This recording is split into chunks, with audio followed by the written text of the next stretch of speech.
அஸ்ஸலாமு அலைக்கும். இன்றைக்கி வந்து எனக்கு ப்ரௌனி 1 1/2 கிலோ, 1 கிலோ வந்து முட்டை மிட்டாய் 2மே தான் இன்றைக்கி கொரியர் ஆர்டரு. அதை தான் ஃபஸ்ட்டு செய்யலான்னு சொல்லிட்டு ஒரு 250 கிராம் அன்சால்ட் பட்டரும் 450 கிராம் வந்து டார்க் சாக்லேட்டும் எடுத்து அது ஃபஸ்ட்டு வந்து டபுள் பாய் மெத்தடில் மெல்ட் பண்ணி எடுத்து வச்சுக்கோங்க. அது நல்லா வந்து கூல்டன் ஆகட்டும். அதுக்கு கேப்பில் வந்து நம்ம ட்ரை இன்க்ரீடியன்ட் எல்லாமே எடுத்து வச்சுக்கலாம். மைதா, கொக்கோ பவுட்ரு, சால்ட் எல்லாம் ஆட் பண்ணிக்குவோம். இப்போ வந்து நான் வந்து 10 இன்ச் ட்ரேயில் வந்து ஆயில் அப்ளை பண்ணிக்கிட்டு பட்டர் ஷீட் போட்டு அதையுமே ஃபஸ்ட்டு ரெடி பண்ணிக்கிட்டேன்.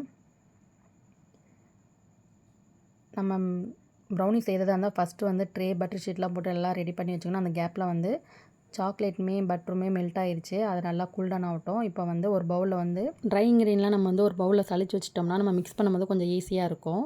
அதனால் வந்து ட்ரை இன்க்ரீடியன்ட் வந்து சல்லடை வச்சு முதல்ல சளிச்சு எடுத்துக்கோங்க. நல்லா மிக்ஸ் பண்ணி நல்லா சளிச்சு எடுத்துகிட்டு இன்னொன்று ஒரு பவுலில் வந்து ஒரு 6 முட்டை உடச்சி ஊற்றிக்கோங்க. அதோட வந்து 1 1/2 ஸ்பூன் வந்து வெண்ணிலா எசன்ஸ் ஆட் பண்ணிவிட்டு இப்போ வந்து கொஞ்சம் கொஞ்சமாக பவுடர் சுகர் ஆட் பண்ணி நல்லா வந்து மிக்ஸ் பண்ணணும். நல்லா சுகர் கரையிற வரைக்கும் நல்லா மிக்ஸ் ஆனதுக்கப்புறம் இப்போ நம்ம வந்து கூல்டவுன் பண்ண வந்து பட்டரும் சாக்லேட் மெல்ட் பண்ணோம்னா அதை கொஞ்சம் கொஞ்சமாக ஆட் பண்ணுங்கள். இப்போ வந்து பீட்டரை வச்சு நல்லா பீட் பண்ணிவிட்டு இப்போ பீட்டரை எடுத்துடலாம். இப்போ கையில் வந்து பேச்சுலா வச்சு ட்ரை இன்க்ரீடியன்ட் வந்து கொஞ்சம் கொஞ்சமாக ஆட் பண்ணி நல்லா வந்து ஸ்லோவாக மிக்ஸ் பண்ணிவிட்டு இப்போ நம்ம ட்ரேயில் பட்டர் ஷீட் போட்டோம்ல அது எல்லாம் வந்து சாக்லேட் பேட்டரை வந்து அதில் ஊற்றிடுங்க. அதுக்கு முன்னாடி வந்து ஒரு 10 மினிட்ஸ் வந்து அவனை வந்து 180 டிகிரியில் ப்ரீ ஹீட் பண்ணிவிட்டு இப்போ நம்ம ஒரு 20 மினிட்ஸ் வந்து நல்லா பேக் பண்ணி எடுத்துட்டோம்னா நம்மளுக்கு நல்லா கிரிங்கிள் டாப்போட ப்ரௌனி வந்து நல்லா சூப்பராக கிடைக்கும். அடுத்தது வந்து எனக்கு முட்டை மிட்டாய் அதுவுமே கடகடன்னு வந்து முட்டை உடச்சி ஊற்றிட்டேன். ஸ்வீட்லெஸ் கோவா, சுகரு, கீ அப்புறம் வந்து நட்ஸ் எல்லாமே ஆட் பண்ணிவிட்டு அதையுமே ஓரளவுக்கு அடுப்பில் வச்சு நல்லா கிண்டணும். நல்லா பால்கோவா பதத்துக்கு வந்ததுக்கப்புறம் அதையுமே ட்ரேயில் ஊற்றிட்டு அதையுமே பேக் பண்ணி எடுத்துட்டேன்.